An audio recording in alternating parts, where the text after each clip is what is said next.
Bang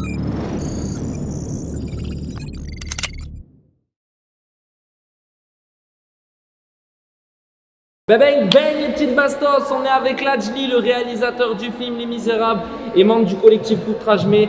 Donc Les Misérables, si vous n'avez pas vu cette année, il a tout raflé, que ce soit nominé au jury du Festival de Cannes, les Césars, les Golden Globes, les Oscars, il y a tout pour Les Misérables cette année et ça fait grave plaisir. Ladjli, comment tu vas? Écoute, ça va. On est ici à Marseille donc pour l'inauguration de ta deuxième école, donc Courtrajmé.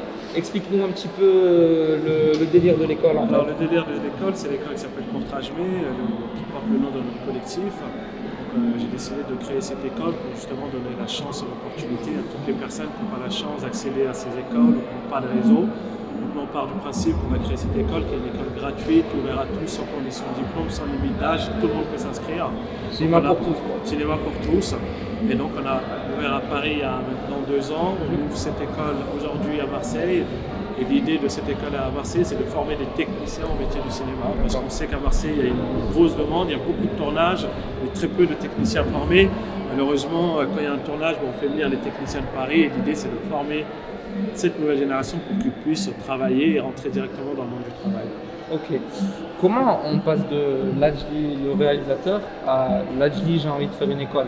Est-ce que c'est toi, de ton expérience personnelle, du manque de repères, de structure? Je pense que c'est un tout. C'est avec toute l'expérience que j'ai pu acquérir, je me suis rendu compte qu'il y avait plein de lacunes, qu'il y avait plein de difficultés pour les gens issus des minorités, issus des quartiers, issus des zones rurales.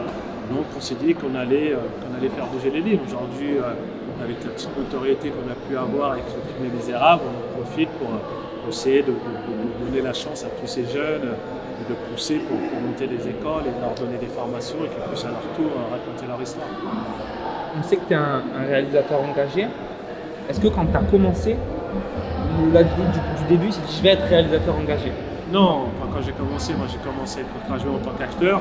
Mais c'est vrai que quand j'ai acheté ma première caméra, quand j'ai fait mes premières images, mes images elles étaient engagées sans même m'en rendre compte. Je faisais déjà un cinéma qui était engagé, qui était révolutionnaire et je ne me rendais pas compte. Et avec le temps, bien sûr, parce que j'habitais dans un quartier difficile.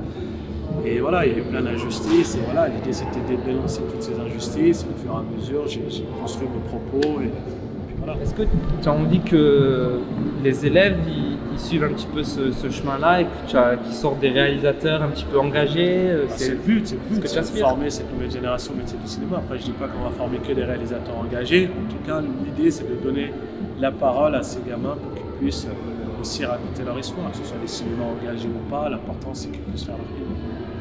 Toi, tu viens d'un quartier populaire, tu connais les violences de la police et leurs méthodes qui sont souvent douteuses un petit peu. Quand moi, je regarde ton film, je me dis putain, le gars, il devrait avoir la haine contre les flics. Comment tu fais dans le film pour être impartial en fait? C'est quoi le délire, tu vois? C'est sûr, quand on voit tout ce qu'on a vécu, normalement j'aurais dû faire un film où je défonce les flics, où je vais faire un film vraiment anti-policier, et là c'était pas le but. Moi j'ai voulu élever le débat et pas faire un film anti-policier, au contraire je voulais faire un film qui rassemble, un film qui pose des questions, un film qui parle de différentes problématiques dans ces quartiers. Et sans prendre parti, sans porter de jugement. Et voilà, c'était ça vraiment l'ambition que j'avais, de faire un film qui parle à tout le monde, qui parle au monde entier. Et quand on voit que le film a été vendu dans le monde entier, c'est l'un des films qui est le plus exporté aujourd'hui. Donc voilà, on dit que voilà, le pari est réussi.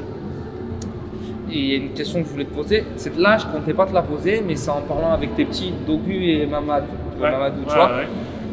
Et j'ai dit putain, j'ai l'impression en fait que le cinéma un peu populaire de la banlieue, il est en train de faire un peu comme le rap, t'as vu?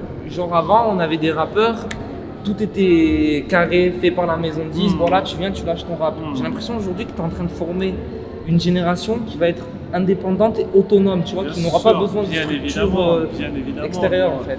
Je prends toujours l'exemple de notre collectif Courtrajmé. On a créé ce collectif, on avait 16 ans. On avait pour ambition de faire nos films seuls, sans l'aide de personne. Et on a toujours fait seul, on n'a jamais reçu de subvention, on n'a jamais aidé par qui que ce soit.